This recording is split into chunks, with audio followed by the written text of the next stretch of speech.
How you doing, YouTube? Matt Massa Beer Reviews, back with a little hop butcher up in this piece, form of the Meet the Nelsons. So Nelson Sauvin hopped India Pale Ale, 6.5% alcohol by volume. This was packaged just about 3 weeks ago, and as per hop butcher's tasting notes on the back, sweet white grape, words are hard, ripe mango, and a juicy grapefruit. And I will tell you right now, this is probably one of my more favoriter, because those are proper words, Jets labels as of late. Something about it. It's kind of like that American Gothic thing, but with people wearing hops, but not really American Gothic because they're wearing fancy clothes. I don't know. I like it. So props to you, my man. Beer-wise, that definitely looks the part of big old Hazie. 6.5%. Not a huge, gigantic kind of ABV, but it looks the part of a bigger IPA. Index finger, just south of khaki-colored head, and just this rich kind of dense orange core. Let's get a nose.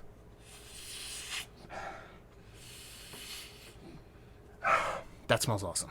Like, really awesome. Like, really, really awesome. Why am I... Grain, man. It's all about grain. There's a fruit level here. Nelson Sauvin hopped. I mean, it's probably one of my favorite hops. No shit, shock. But it's this kind of a tropical fruit on top of that kind of Venice white grapiness, and then this nice, bright kind of danky kind of grain, almost leaning into a slight minty, grassy kind of thing going on, in a very, very, very delectable nose way. Delectable nose. It's a great band name. Trademark. Yeah, that smells awesome. Just from that kind of grapiness, that tropical fruit. Everything's bright here. Everything is light. And that greenness, like I said, it's like that slightly ethanol-y, minty kind of green kind of thing that leans into a little bit of grassiness. One of my favorite noses of all noses. Let's dive in. Cheers.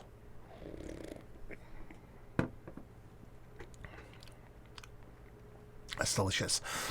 It's more bittering than you would expect based off of the nose. The way that tropical fruit and that white grape kind of works, you think it might lean a little bit more heavily sweeter.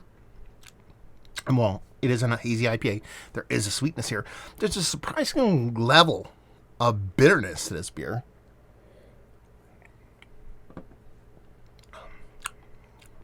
And it's quite fun.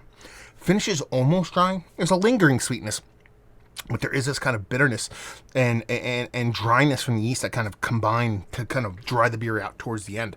So when you take a first sip, you get this really lush kind of mouthfeel. And once you go to swallow, you let that air in your mouth, let everything open up. That white grape is absolutely kind of dominant here. That kind of Nelson Sauvin classic white grape that you talk about. This is showcasing that at its ultimate max. But you do get an underripened tropical fruit. You do get an underripened kind of grapefruit here. But it is that white grape kind of leading the show here as far as fruit goes. But on the other end of things, it is that weedy greenness. It doesn't have as much as that minty thing in the nose that I hoped it would have. But it does have a little bit of that going on with a nice kind of danky weediness going on in a very, very fun way. When you combine that with the way the mouthfeel is lush and full and creamy and silky, but then finishes dry, it's kind of pulling a bunch of different tricks off here in a very fun way. Yeah, I think this is fantastic. I think it's one of the better Hop Butcher 6.5s I've had in quite some time. Not that they do bad ones, but, there's definitely some that are a little bit better than most. And this is up there. There's probably Mount Rushmore status in that mid-6 range for Hop Butcher beers for me.